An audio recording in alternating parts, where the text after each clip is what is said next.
Bonjour encore, Monsieur le Président. Parce que le vidéo que j'ai fait tout à l'heure était trop court. Je n'avais pas le temps de dire tout ce que j'avais à dire. Bon, je vais continuer. Je vais vous dire quelque chose.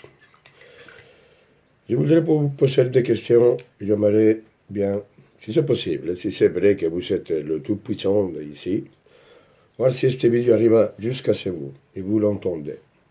Et vous l'écoutez et vous répondez. Parce qu'apparemment, vous êtes quelqu'un que vous faites les choses comme il faut, tranquillement. Bon, vamos a ver. Est-ce que vous pouvez ralentir, vous, personnellement vous, pas vos experts que vous payez ou que les pharmaceutiques ils payent pour qu'ils disent ce qu'ils veulent que ça soit dit, parce que ça on le connaît déjà tous, hein. Peut-être vous n'êtes pas au courant, vos conseillers, peut-être les gens qui sont autour de vous, ils vous disent il ne faut pas vous inquiéter, les Français sont des cons. Non, on connaît déjà toute l'histoire. On sait bien que les gens se font payer pour dire ce que vous voulez qu'ils disent. On sait bien que la presse, il dit, toute la presse, même la presse écrite, toute la presse, il dit simplement ce que vous voulez qu'ils disent aussi. La télé, tout. D'accord? Donc, on voudrait savoir de vous, de vos paroles à vous. Comme ça, c'est vous le responsable, pas quelqu'un d'autre. D'accord? C'est vous le responsable de tout ce qui se passe, parce que c'est vous qui commandez. Moi, dans mon entreprise, si ça se passe quelque chose, ce n'est pas mes employés, c'est moi qui paye. Bon, vous pouvez garantir que vous connaissez les effets à fond de le vaccin et que ce n'est pas nocif pour le corps humain, en aucun cas. Vous pouvez dire, Monsieur le Président, que cette pandémie existe encore, hein, que c'est une pandémie.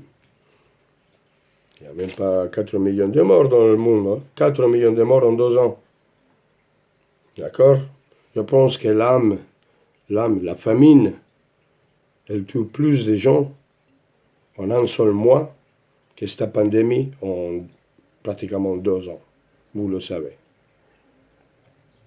Vous savez bien aussi comment ça se fait que Pfizer, c'est l'unique pharmaceutique qui a le droit de commercialiser en France, et en pas mal de endroits aussi, son vaccin. Savons que vous, quand vous travaillez à la banque à Rothschild, vous étiez le conseiller personnel de Pfizer.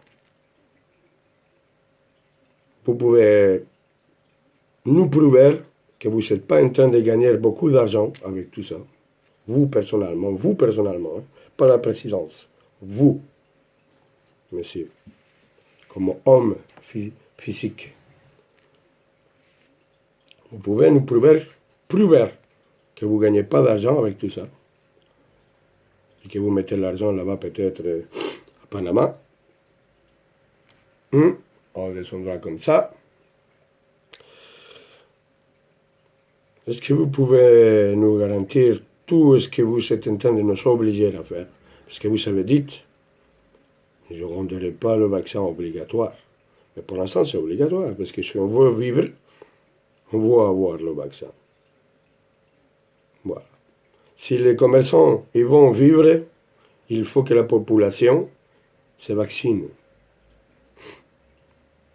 Mais la police, non. Ils ne sont pas aussi obligés. Comment ça se fait que les policiers ne sont pas obligés de se mettre le vaccin? Ils sont proches des gens. Je suis enrhumé. Je pisse des sangs. Dans le pipi, hein. Pour mon sissi sort du sang, mais du sang rouge, depuis que j'ai eu mon 2e vaccin.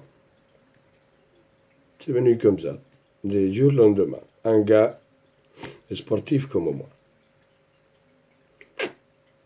C'est lié au tabac, il m'a dit, ouais, mais vous savez, ça fait tellement longtemps que j'ai arrêté de fumer, j'ai pas fumé autant dans ma vie. Ah, c'est lié peut-être à votre façon de vous alimenter. Je regarde très bien ce que je mange. D'accord? Et très très très bien. Pour vous dire que je mets mon petit potager, tout, et j'essaye de faire. Bref, ça a toujours été ma vie comme ça. Mais je pense que, Monsieur le Président, vous mentez. Chaque fois que vous sortez à la télé, personnellement, moi, je la coupe. Parce que vous mentez, vous ne répondez pas aux questions des gens, et vous tournez en rond, donc on comprend que dalle. Vous n'êtes pas clair. D'accord? Je pense que vous êtes une espèce de dictateur moderne. Personnellement, c'est ma façon de voir les choses, Monsieur le Président. Avec tout le respect que je vous dois. Je pense que vous êtes un mauvais dirigeant d'un pays. Avec 17% des votes, vous n'aurez pas dû avoir passé président. Ça s'interdit. Là, il y a un manège. On le sait tous, on le sait tous. On sait tous. Les gens d'à-pied. Les gens d'à-pied, on le sait tous. Ce qui se passe, qu'il y a beaucoup de manèges dans le gouvernement. Et que là, dans les élections, vous allez nous donner, associer le pire ou le mauvais, un des deux. Pire ou mauvais, un des deux. Donc, bien sûr, il va falloir prendre le pire ou le mauvais. Mais c'est sûr que vous n'allez pas nous mettre comme candidat quelque chose de bon. Quelque chose de bon. Vous voyez? Non, vous n'allez pas le faire. On est des pions, mais que vous sachiez, il faut savoir, la population, ça, les gilets jaunes, j'ai rien à voir. Les gilets jaunes, ça reste petit. La population, elle est fatiguée. Et ça va péter. Et franchement, si ça pète, c'est pas à cause de que nous, on est sauvages. Si ça pète, c'est à cause de vous. Parce que vous savez oublier l'histoire. La Révolution française, comment ça a commencé dans le sud de la France, les frontons fermés, vous vous rappelez, la pelote des Versailles. Bon, voilà, ça commence. Un peuple qui oublie son histoire, il est condamné à la revivre. Et maintenant, je finis, c'est bon, je ne vais pas vous embêter plus.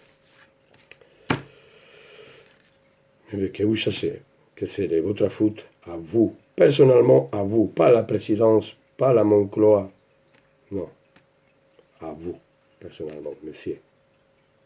Au revoir. Et je vous souhaite une très mauvaise journée.